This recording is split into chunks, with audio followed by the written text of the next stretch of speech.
당신의 아파트는 안녕하십니까?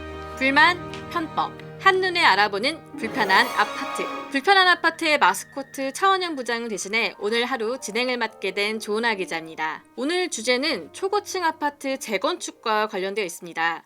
이 재건축을 추진하려는 조합들 입장에선 불편이 클 수밖에 없는 그런 내용인데요. 관련 내용 보시겠습니다. 최근 국방부가 재건축을 추진하려는 서울시의 몇몇 조합들을 상대로 대공진지를 구축해야 한다, 이런 내용의 군사기지 및 군사시설보호심의위원회 평가 결과를 통보했습니다. 대상이 된 지역은 서초구 서초동에 있는 지능아파트, 그리고 도봉구 쌍문한양, 그리고 창동에 있는 상하 1차, 이런 아파트 등인데요. 이들의 공통점은 바로 초고층 아파트를 구축한다는 점입니다. 이처럼 굉장히 높은 아파트를 지으려면은 국방부의 주장은 바로 대공진지를 설치하라는 겁니다. 이 국방부 입장에서는 이러한 초고층 아파트가 들어서게 되면은 서울의 대공방어가 어렵게 된다, 이런 문제가 있습니다. 그렇다면 이 대공방어 시설은 뭘까요?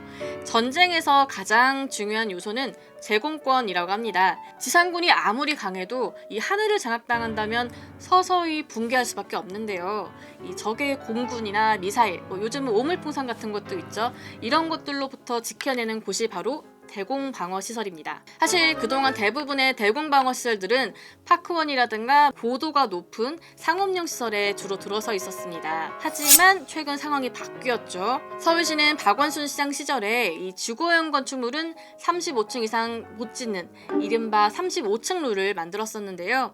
오세훈 시장이 서울시로 돌아온 다음에는 이 35층 룰이 폐지가 됐습니다. 이에 따라서 50층 이상, 50층, 70층 이렇게 초고층 아파트를 추진하려는 곳들이 늘어나고 있는데요. 그러다 보니까 이 초고층 아파트 관련 대공진지가 국방부와 조합 사이에서 이슈가 계속될 수밖에 없을 것 같습니다. 서울시는 이 주거시설의 전시에 집중 표적이 될 수 있는 이런 대공진지가 설치가 되면은 적절치가 않다. 하지만 국방부의 입장이 굉장히 강경하다고 해요. 사실 우리나라는 휴전국가잖아요. 안보상 필수사항이기 때문에 협의사항은 아니다라고 강경한 입장을 보이고 있습니다. 그렇다면 우리 조합들은 어떻게 해야 할까요?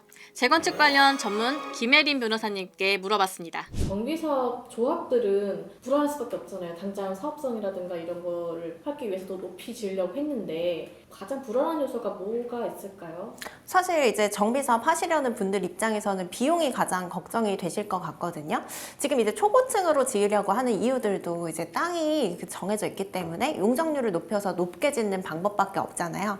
그러다 보니까 이제 초고층 아파트를 짓게 되는 건데, 초고층으로 짓게 된다라고 했을 때는 공사비도 굉장히 많이 들어갈 수밖에 없어요. 이런 콘크리트 강도라던가 이런 것들도 세개해야 되고, 소방시설도 강화해서 이제 지어야 되는 부분들이 있기 때문에, 그래서 실제로 이제 보니까 50층부터 이제 그 공사비가 이제 올라가는 수준이 한 12.5% 정도, 49층 이하 지을 때보다 그렇게 보시면 되는데, 여기다가 이제 그 초고층으로 지으면서 이제 군사시설까지 지어야 된다라고 하면은 여기에만 들어가는 게 수백억 원 가까이 들어간다라는 거죠.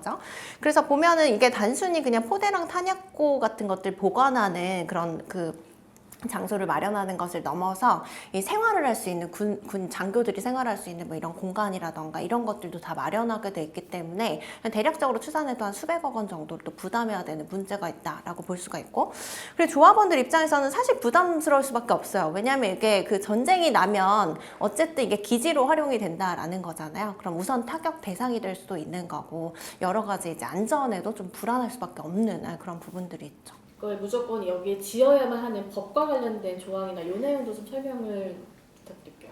실제로 이제 군사기지 및 군사시설보호법이라는 게 별도로 있거든요. 여기에 보면은 이제 군사시설 같은 거 설치하는 이제 그 규정이라던가 이런 것들이 들어있다라고 보시면 돼요.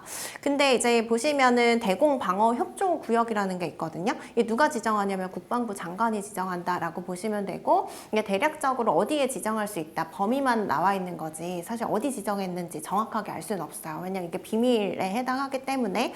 그래서 특별시나 뭐 광역시나 특별자치시, 뭐 특별 자치도, 시군구, 관할구에 뭐 다 설치할 수 있도록 되어 있긴 하거든요. 그래서 서울에 이제 초고층 빌딩이다라고 하면은 대부분 군사기지로 좀 활용이 되고 있다라고 보실 수가 있고, 이게 그 대공 그 방어 협조구역 내에서 일정 높이 이상으로 건축물을 지으려고 한다라고 했을 때는 건축 허가를 받을 때 이게 국방부랑 협의를 하도록 되어 있어요. 그래서 이제 국방부에서 심의를 거쳐서 여기는 이제 군사기지 설치할 필요가 있다라고 하면은 또 이제 설치를 해야 될 의무가 부과가 되는 부분들이 있어서 건축 허가를 받기도 상당히 까다로워지게 되는 거죠. 이 비용을 사실 조합에 전액 다 부담을 해야 되는 거죠?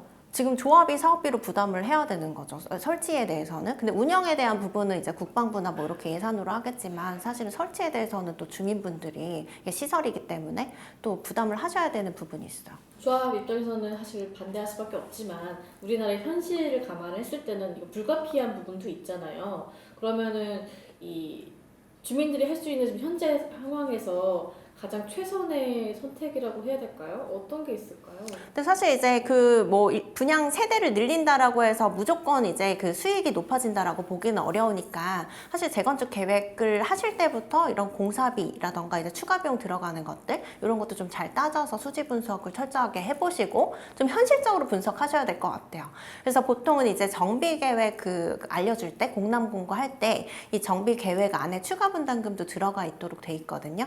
근데 그 부분에서 이제 공사비나 이런 비용들을 좀 과다하게 잡으면 현실적으로 잡으면 또 그 조합원들이 부담을 해야 되는 추가 분담금이 늘어나니까 이제 원치를 않아요, 재건축 자체를. 그러다 보니까 정비 계획이 좀 비현실적으로 비용 같은 것들이 잡혀 있는 경우 있거든요. 근데 이런 것들 사실 이제 추가 비용 들어갈 수 있는 부분들이 있으니까 좀 현실적으로 좀 수지 분석을 해보시고 또 불필요한 설계 같은 건 좀 빼시고 이런 노력들이 좀 필요할 것 같아요.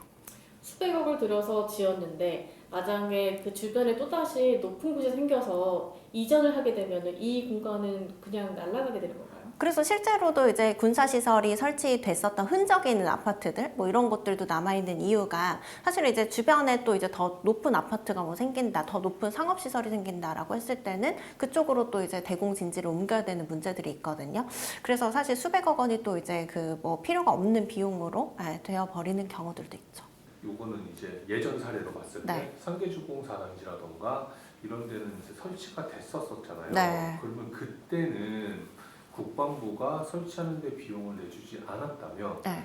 지금은 아무래도 고층 빌딩에 이제 설치하게 되면 비용도 만만치 않고 네. 그러다 보니 여기에 대한 합의점을 찾아야 되는데 이 합의점은 그러면 어떤 식으로 찾는 게 가장 좀 현명할까요? 근데 사실은 이제 예산에 또 책정이 돼야지 이 부분 관련해서 뭐 보조금을 좀 줄 수 있다거나 뭐 이런 부분들이 생기는 거니까 또 이제 말씀하신 대로 이게 의무 설치 사항이기 때문에 이제 조합 입장에서는 뭐 특별히 시설 설치를 한다고 해서 인센티브 받을 수 있는 게 없거든요. 그래서 그 뭐 돈으로 지원해주지 못하면은 뭐 그 외에 여러 가지 인센티브를 좀 부여하는 방향으로 좀 법이 개정된다거나 이런 부분들로 좀 조율이 이루어져야 될 것 같아요. 그리고 실제로 이게 그 대공 방어 협조 구역을 국방부 장관이 지정할 때 최소한의 범위에 그쳐야 된다라고 되어 있거든요. 그래서 실제로 대체할 수 있는 시설이 있다거나 뭐 이런 경우에는 굳이 이제 아파트에 이제 설치하는 거는 좀 후순위로 미뤄두는 이런 식의 이제 절차 규정이 필요할 것 같아요. 그 제네바 협약 위반 소지 등 뭐 이런 문제도 있다라고 하는데 그 부분도 좀 짚어주세요. 근데 이 부분이 사실은 그동안 지금 그 주택이 이렇게 초고층으로 지어지는 사례가 별로 없었잖아요. 그러다 보니까 이런 그 군사 기지가 그 주거 시설에 뭐 설치가 되는 이런 부분들을 잘 생각을 못 하시는 것 같은데 이 제네바 협약에 보면은 이게 여러 가지가 있는데 보통 지금 그 민간인 보호 그리고 이제 민간 시설의 어떤 군사 시설 같은 것들을 두지 못하도록 하고 있어요. 근데 지금 보면은 그 아파트에다가 병력을 주둔시키는 거니까 이거는 제네바 협약 위반 소지가 있다라고 이제 주민들이 말씀을 하시는 건데 이제 군에서는 사실 이게 그 방어하는 시설이다라고 해서 우리가 이제 공격을 하기 위한 시설 자체가 아니기 때문에 이게 어떻게 보면 시민의 뭐 안전과 피해를 축소하기 위한 뭐 이런 이제 그 시설에 해당해서 제네바 협약 위반 소지가 없다라고 이제 발표를 한 거죠. 오늘은 초고층 아파트의 대공 방어 시설에 대해서 다루어 봤습니다. 아파트에 거주하시면서 불편한 상황들이 발생을 한다면 언제든 메일 또는 댓글로 남겨주세요. 불편한 아파트가 도움드리겠습니다. 감사합니다.